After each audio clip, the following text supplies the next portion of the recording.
Chapter 90 of Married Tries to Salted Fish. Half a month later, Gu Fuja led the reinforcements to the northwest. Lin Qingyu was once again half a country away from him. His only consolation was that this time they could at least write to each other, a privilege bestowed upon them by His Majesty.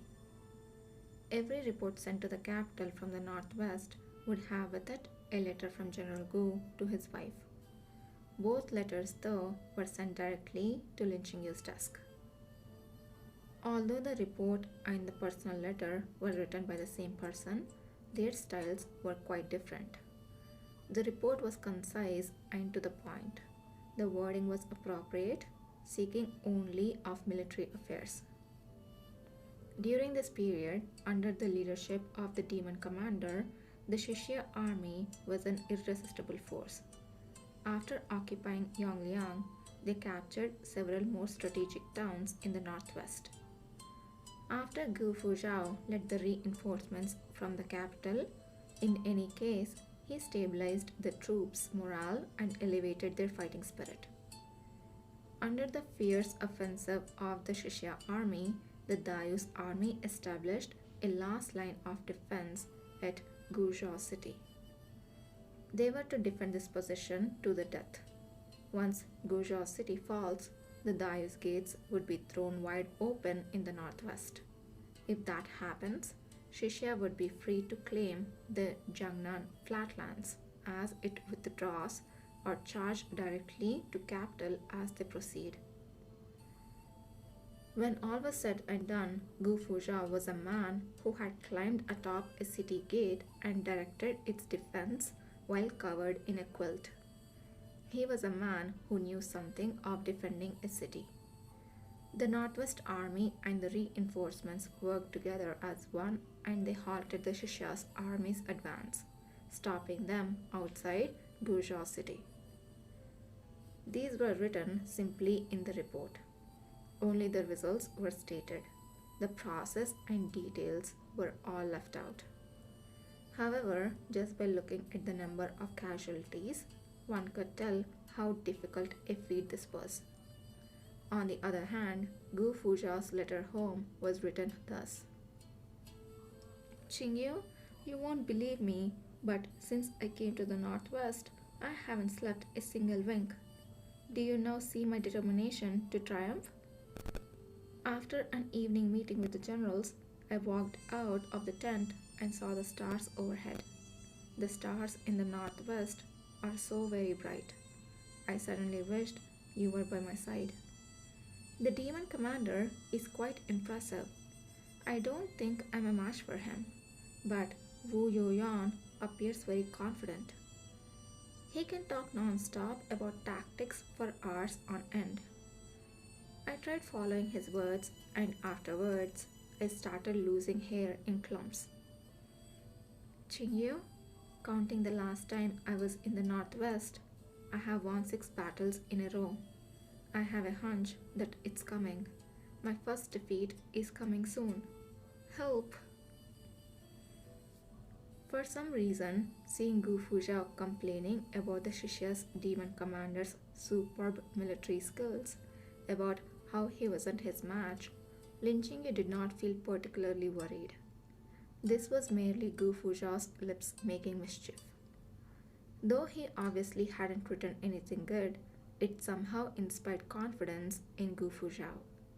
This man was always like this, handling everything to the utmost amidst his unenthusiastic reluctance. The peace of mind that Gu Fuzhao gave him had never been won through words. This time will probably be the same. No, it must be the same. Lin Qingyu invited in the new year in a very simple manner. Yuan Yin, as in previous years, hung red silk lanterns in the general's mansion, pasting paper cuttings on the windows. He also had the kitchen prepare a sumptuous New Year's Eve dinner. But Lin Qingyu cared nothing for these, and he returned to his room to rest after just a couple of bites. Inside the room was the big bed that Gu Fuzhao had meticulously selected. In order to cause the least amount of inconvenience, Gu Fuzhao had specially asked the carpenter to create a matching wooden table. Every night, a tea set would be placed atop the table so that if one were to wake up thirsty in the middle of the night, simply leaning over would bring you within reach of something to drink. Lin Qingyu was lying on the inside of the bed. His limbs felt slightly cold. No matter how thick the quilt was, his body simply wouldn't warm up. After the fourth watch, Lin Qingyu gave up on trying to sleep. He got out of bed, put on a fox fur robe, took a lit candle, and walked to the table. He picked up a brush and wrote down what was in his heart.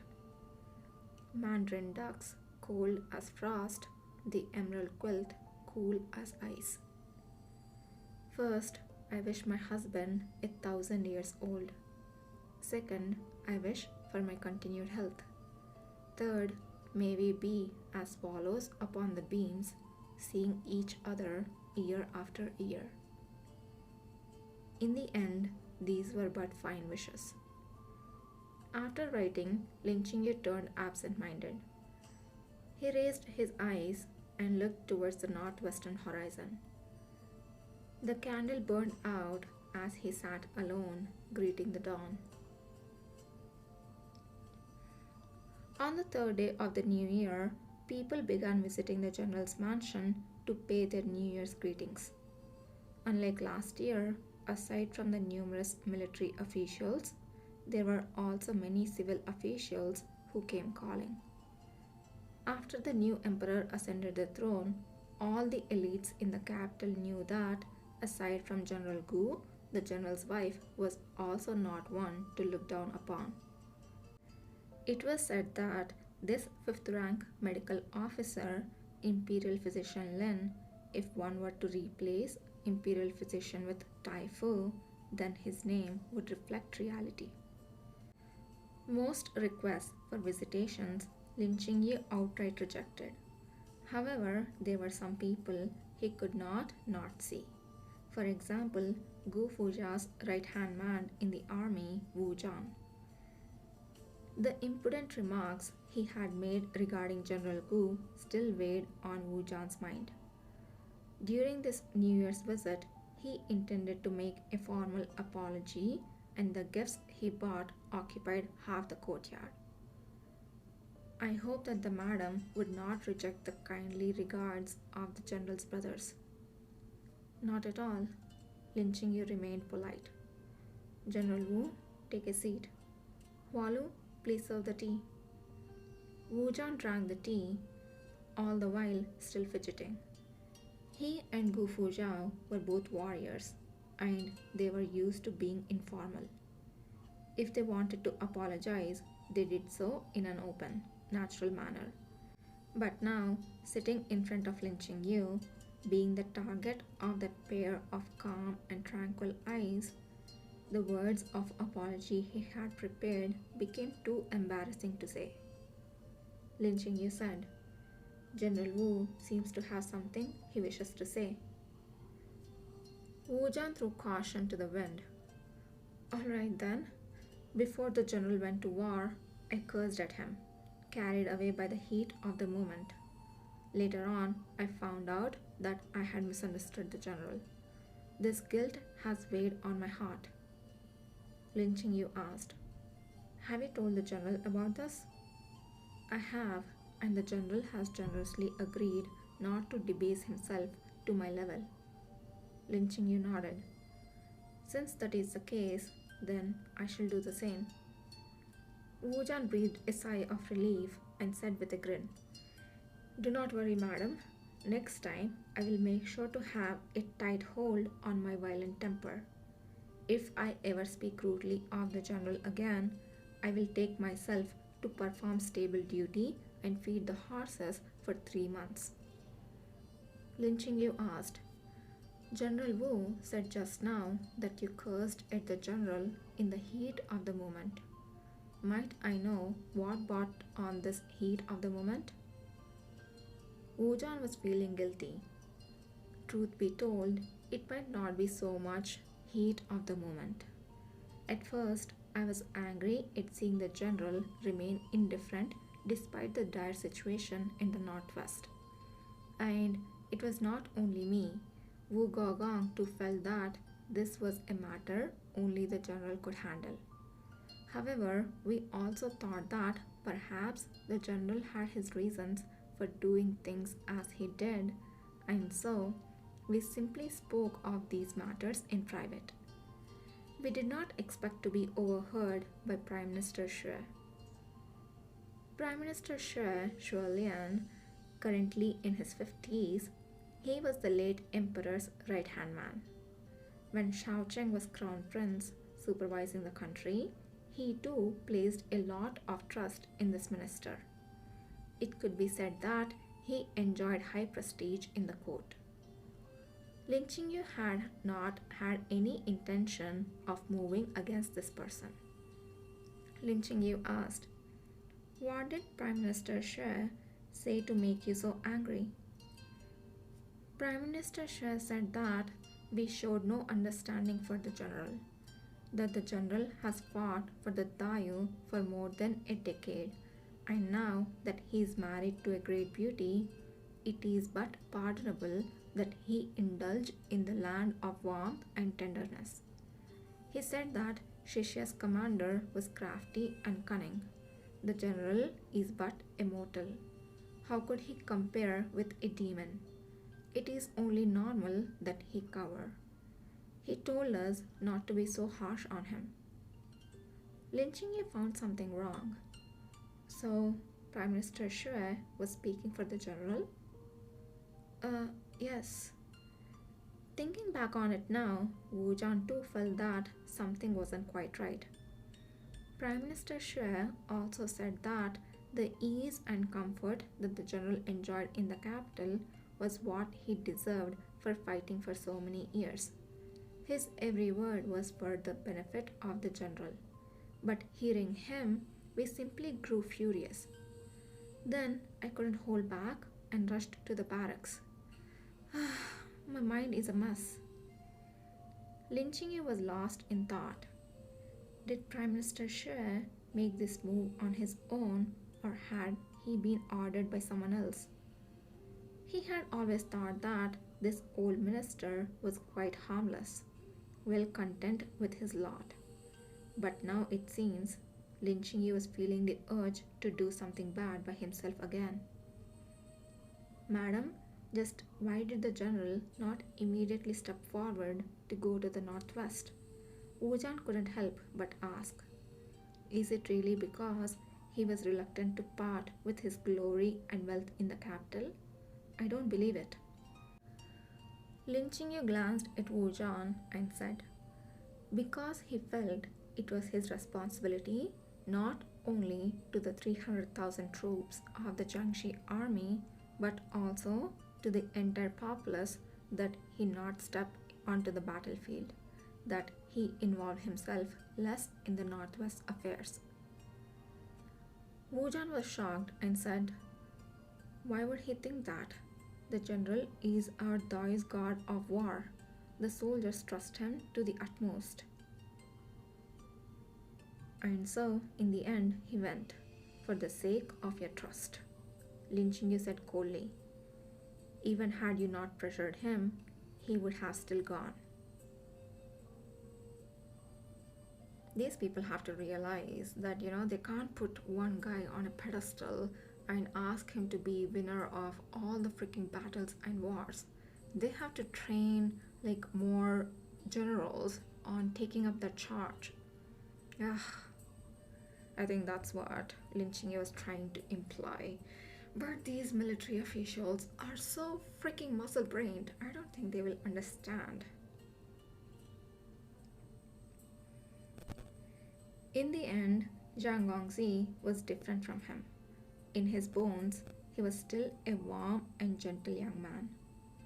After seeing Wu Zhan off, Lin Qingyu ordered Hua Lu to prepare a generous gift and he asked Yuan Yan to get the carriage ready. Since Prime Minister Xue had so generously spoken for his husband, it was only proper that he go and thank him. The Prime Minister's mansion received the fifth grade Imperial Physician's visiting card. The entire mansion tensed as though faced with a formidable foe. It was as though they had received a decree from the Empress Dowager herself. Xu Lian personally welcomed Lin Qingyu into the main hall where guests were entertained and the tea they served were top notch.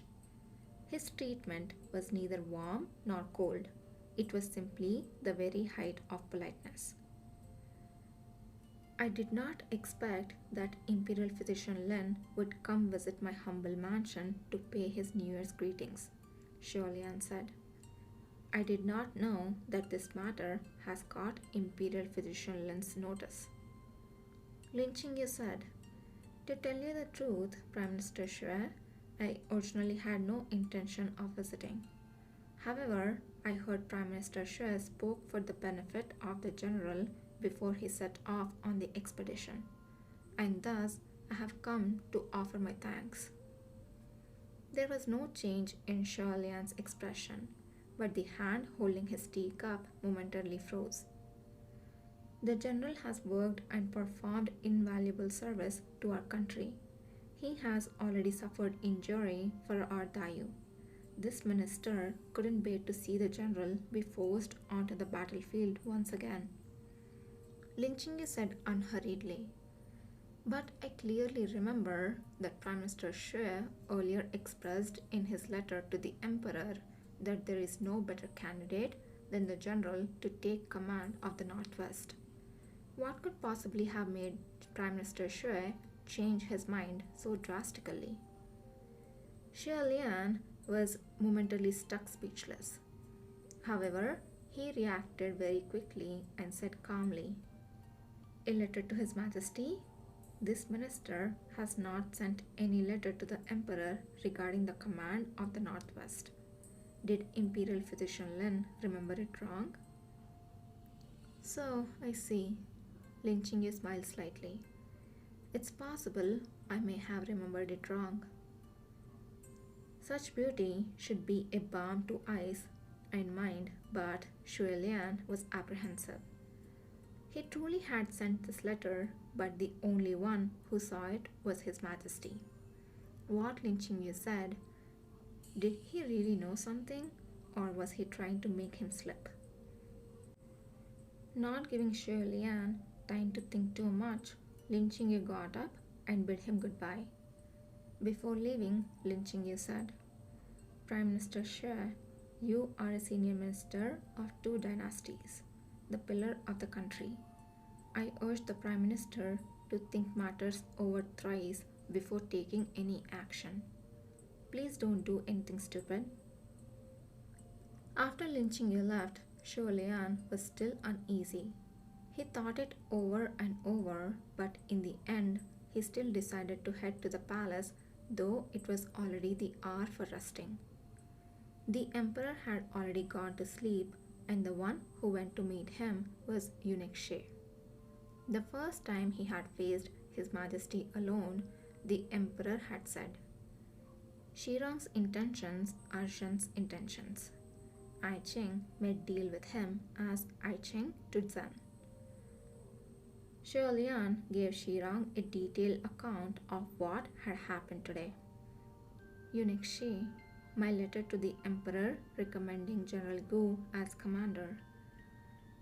Do not worry, Lord Prime Minister. It was burnt after His Majesty read it. It was impossible for Imperial Physician Lin to have read it. Fear still lingered in Xu Lian's heart. Then he was really trying to make me slip? How insidious and cunning! He truly is hard to guard against. The corner of Shirong's lips pulled up. But when the Lord Prime Minister came visiting the Emperor so late at night, did this not already imply to Imperial Physician Lin that you conceal guilt in your heart? Xu Lian had a sudden realization and was immediately vexed. I didn't even think of that.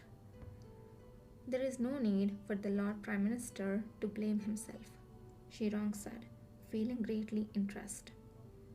Imperial physician Lin has already seen it clearly early on. This visit by the Lord Prime Minister simply gave him evidence. Even without this evidence, he has already confirmed the situation.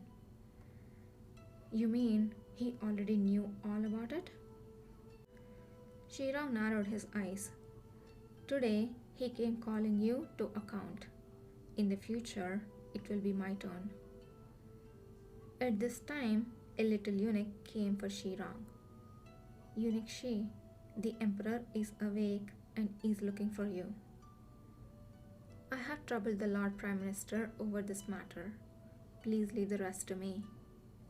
After saying so, Shirang hurriedly headed to the emperor's palace. On the day of Lantern Festival, Lin Qingyu once again received a letter from Gu Fuzhao. 7 consecutive victories, Bobe. Wu Yuan had made great contributions, as expected of the man who will crush the Shishya. However, he seems to be getting complacent. He keeps feeling he can take them all on himself. But it's not a big problem. I will make sure to rein him in a little. Happy anniversary. Gu Fuzhao had written this last letter during the new year. It happened to reach Lin Qingyu's hands on the day they confessed their feelings for each other. Lin Qingyu gave a shallow smile. He put away the letter, putting it together with the ring that Gu Fuzhao gave him. In the afternoon, a servant from Xi'an Palace came to the mansion to deliver a message. The Empress Dowager was inviting Lin Qingyu to the palace to celebrate the Lantern Festival. They were to climb the tower after sunset to admire the lights. Qingyu, please get rid of Shirang, right now. And I have been feeling since Shirang was introduced, it is very similar to Shirang from Heaven Official's Blessing. And with this Lian, kind of similar to Lian. Well, probably the names are pretty close. I don't know much about Chinese names, so I'm just finding similarities on whatever I can see. And I have a great feeling that I have been butchering a lot of names. So please don't take my pronunciation to word and try to find out the real pronunciation if you can, or just totally ignore my blubberish